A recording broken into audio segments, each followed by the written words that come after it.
and welcome. Today I have a fun, bright, and cheery art card Christmas project for you. And I start with some mixed media paper. I'm not even sure. I got it as a freebie from Simon Says Stamp when I ordered it. It came in a freebie. It's really nice paper. It's a Dina Wakley paper. And so I'm using a Tim Holtz stencil and the texture paste sparkle.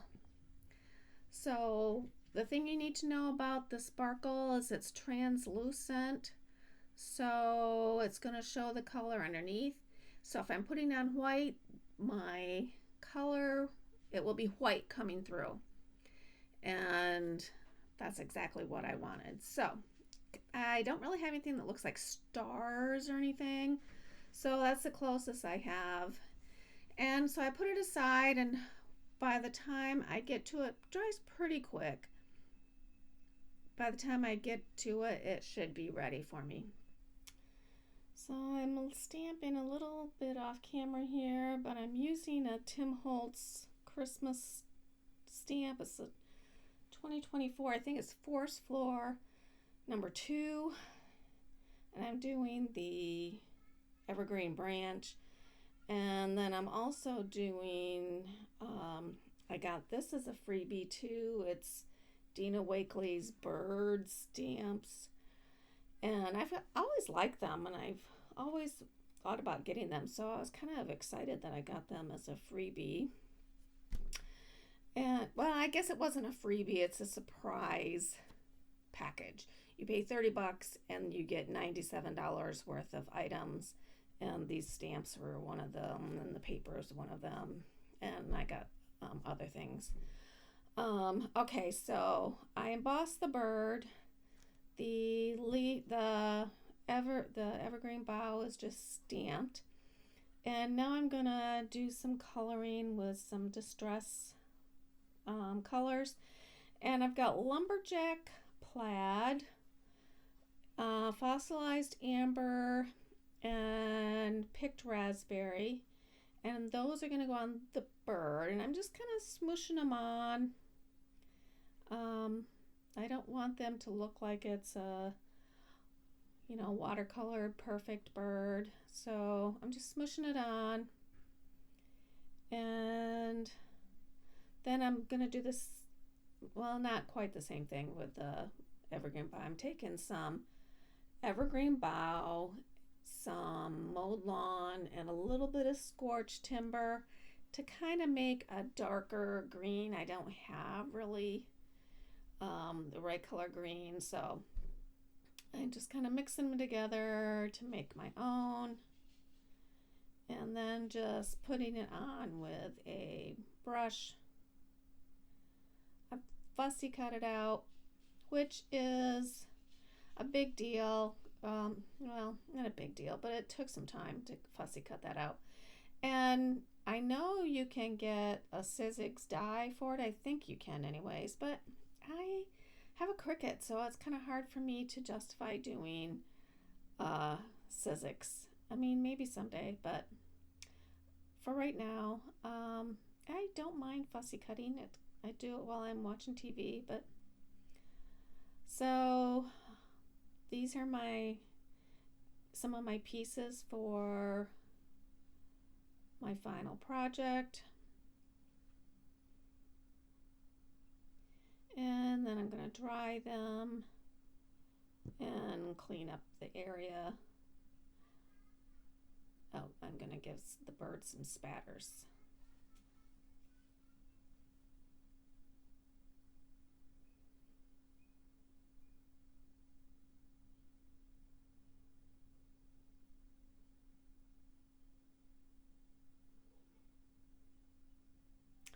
Okay, so now I'm going to dry and clean up my area, and now my my texture paste sparkle is dry, and so I'm just taking some salvaged patina and going over it, and it will not color the texture paste. It could sit on top of it if it was like if you're doing like a smooshing technique, but it would just wipe right off.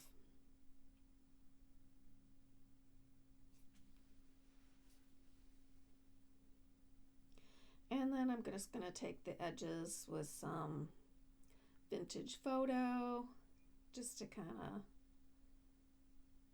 I still like my little distressing. Even on a cutesy thing like this, I like a little distressing.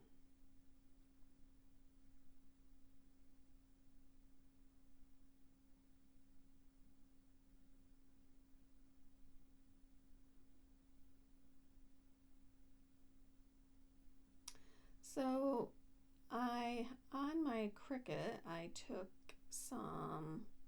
a piece of cardstock, I glue on some old book pages, and then I cut out some frames, and so I'm going to mount that frame onto the texture paste piece, just to kind of have some layers.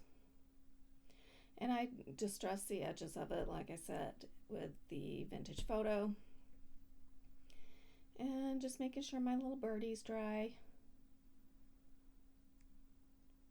And I'm gonna, with my X-Acto knife, cut out the little area between the legs of the bird.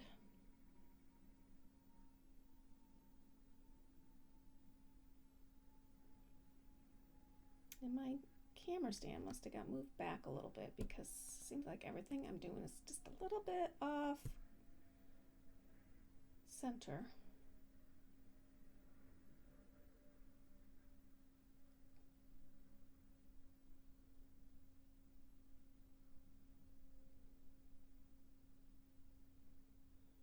So I'm going to build on the frame, and then I'll attach the whole unit onto the background. And so I'm taking some Tim Holtz collage strips, and in the collage strips it's got lots of different things in it, just some plain, not plain squares, but like patterned squares, and some pictures, and just a variety of things. But if there's a whole square but I like the pattern, I might cut it down to the size I want. And in this case, I'm wanting them slightly oversized. I mean, I don't want it to be the exact same size as my frame. So I have it a little larger. The jingle bells, I printed on my printer on some old looking paper.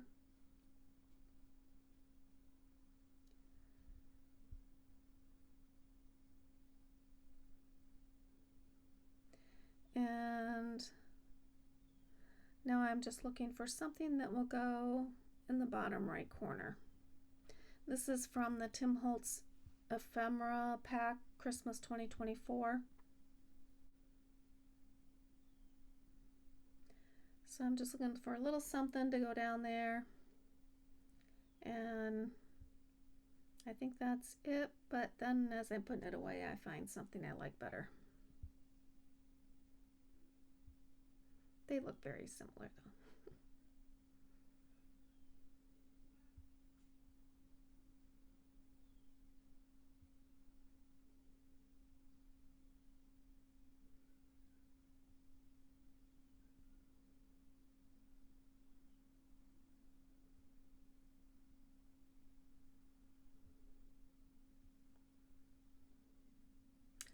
I'm gonna take some vintage photo, go around the edges of these pieces.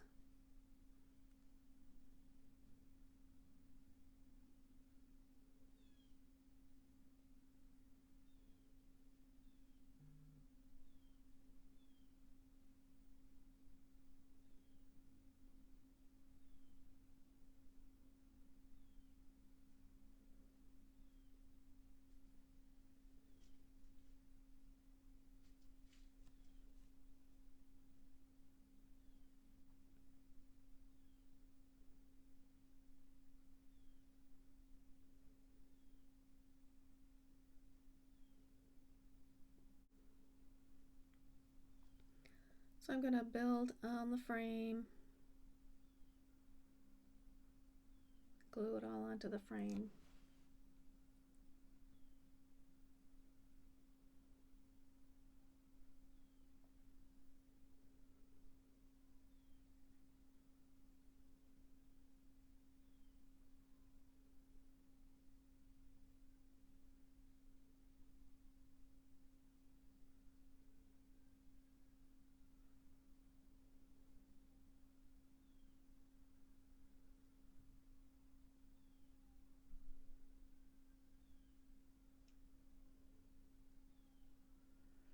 I intentionally do a little offset so that it's not exactly on it.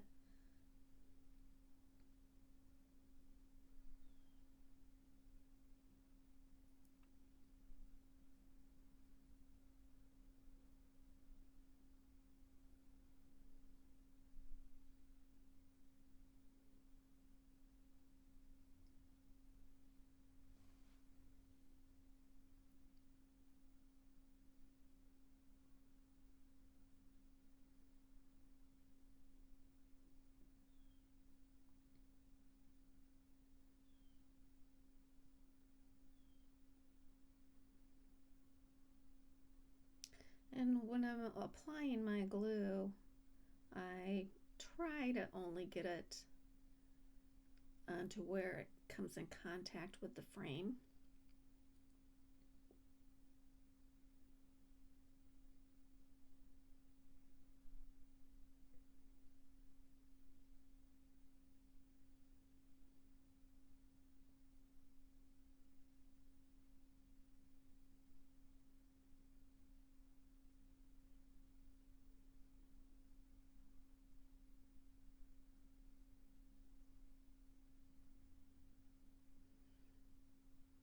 And I think, well, should I put it straight on or at an angle? I like them both, but I'm kind of a straight on kind of person. I think it would have looked good either way though.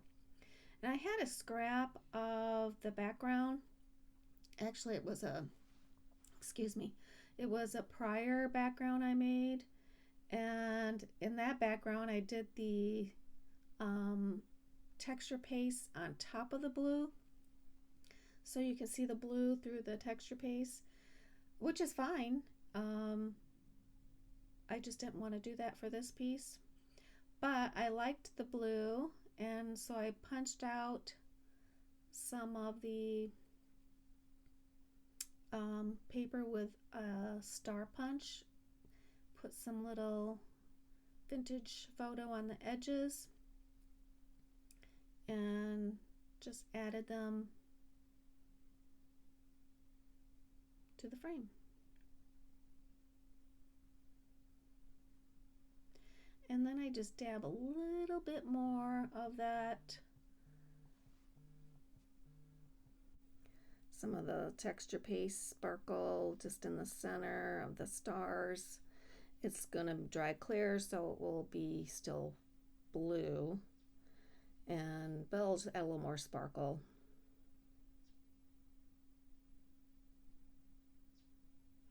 And then I glue on the frame to the background.